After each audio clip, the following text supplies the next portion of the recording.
سلام دوستان، من چینی تیس هستم و امروز اومدم 10 تا از برترین گوشی های دنیا رو به شما معرفی کنم. لطفا قبل از اینکه ویدیو رو ببینید ما رو سابسکرایب کنید، زنگوله بغل دستش هم بزنید و لایک ویدیو هم یادتون نره. خب بریم که داشته باشیم. اولین گوشی سونی اکسپریا 1 مارک 2.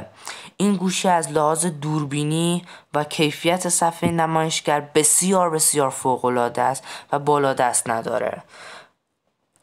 گوشی عالی هست. و گوشی دوم که میخوایم ببینیم وان پلاس 8T که خیلی گوشی خوبیه و دوربین جلوش حرف نداره. میریم که داشته باشیم گوشی سوم رو.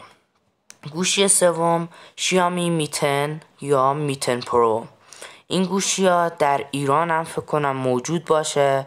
گوشی های عالیه، در رنگا و طرحهای خیلی قشنگ تولید میشه که همونجوری که میدونید شیائومی مال یه شرکت چینیه که معمولا گوشی های عالی درست میکنه. خب میریم بعدی رو ببینیم. گوشی آیفون 12 و آیفون 12 پرو که جدیدن اومده، خیلی تازه است و تازه وارد بازار شده و قیمت بالایی داره، اما ارزش خود گوشی نسبت به قیمتش خیلی بیشتره. اگر به دوربینش توجه کنید، 2 تا دوربین سمت چپ داره و یه دوربین هم بغل دستش داره که میتونه نمای بیشتری رو به شما بده و این قابلیت خیلی عالیه. میریم برای گوشی بعد. گوشی هواوی P40 پرو یا P40 پرو پلاس. این گوشی خیلی عالیه و خیلی سخت افزار قوی داره. واقعا من این گوشی رو برای اونایی که سخت افزار گوشیشون براشون مهمه پیشنهاد میکنم. گوشی عالیه. میریم برای گوشی بعد. هواوی میت 40 یا میت 40 پرو. این گوشی همونطور که میبینید دوربینای خیلی جالبی داره که به صورت دایره هست و فضا رو برای عکس گرفتن و ویدیو گرفتن به ما بیشتر میده.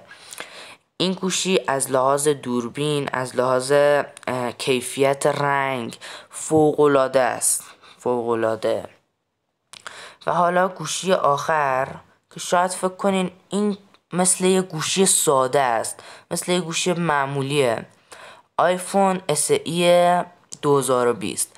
فکر کنین یه گوشی مثلا ساده است ولی انقدر برنامه ها رو زود میاره و سخت افزار بالایی داره و دوربینش حتی قویه که خیلی گوشی رو خوب جلوه میده. واقعا عالیه، فقط ظاهر خوبی نداره، مگر نه این گوشی رو من واقعا به شما پیشنهاد میدم.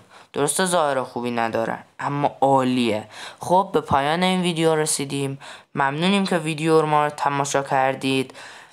اگر از این ویدیو خوشتون اومد ما رو لایک کنید، کانال ما رو سابسکرایب کنید. تا ویدیو بعدی، خدا نگهدار.